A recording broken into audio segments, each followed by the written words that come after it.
is a walkthrough on the Samsung Galaxy S10 Plus's camera capabilities. As you can see right now, this is regular camera mode. This is zoomed in with telephoto, and then this is wide angle. As you can see, the angle is very wide. Go back to that. As you can see, it's also recognizing what I'm looking at in the upper right-hand corner. We also have the video capabilities, which this phone is the first phone to have 4K HDR recording capabilities. And we've got their slow-mo, the super slow-mo, and regular slow-mo, as well as hyperlapse. Let's scroll through some of the other ones. We've got live focus, we've got panorama.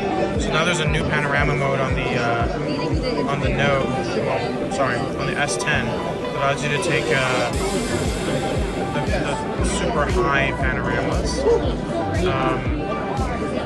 So you can switch it, what kind of panorama you want to take. And there's also a food option, and wait for it, Instagram.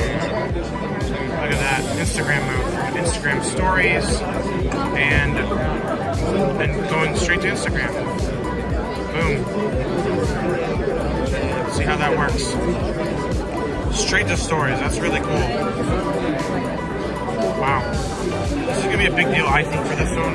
So many people use Instagram every day that they're going to be really wanting to use that direct Instagram mode. I'm excited to use it and see how it works.